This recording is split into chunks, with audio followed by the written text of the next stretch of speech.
आप सभी का स्वागत करते हैं भोजपुरी इंटरटेनमेंट के चैनल पर।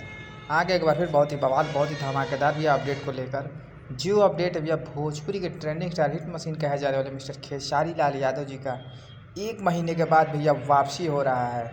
और ये वापसी भैया बहुत ही धमाकेदार और बहुत ही तगड़ा होने वाला है, क्योंकि भोजपुरी के trending star hit machine Khesari Lal Yadav एक बहुत ही तगड़ा बहुत ही खतरनाक भैया गाने के साथ अपनी वापसी कर रहे हैं।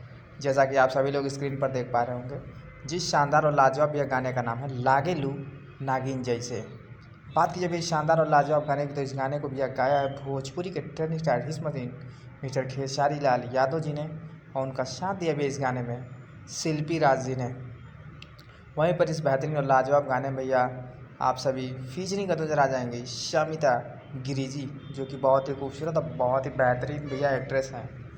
तो इस बेहतरीन और लाजवाब गाने के भैया टीज़र को आज शाम को ही भैया ग्लोबल म्यूजिक जंक्शन के ऑफिशियल चैनल पर रिलीज़ कर दिया गया है। तो अभी तक यदि आप लोगों ने टीज़र को अपना प्यार साथ नहीं दिया है तो जाएं ग्लोबल म्यूजिक जंक्शन पर जाकर इसके टीज़र का भी आनंद लें। टीज़र बहुत ही शानदार बहुत ही लाजवाब बनाया गया। तो कल सुबह 7 बजे भैया फुल सॉन्ग आ रहा है, तो गाने को भी अपना तगड़ा प्यार साथ दीजिए। और जैसा गाना भैया टीज़र में दिखाया जा रहा बहुत ही लाजवाब भैया गाना बनाया गया है। तो फिर मिलेंगे ऐसे ही बहुत और धमाकेदार अपडेट को लेकर। तब तक जय हिंद जय भोजपुरी।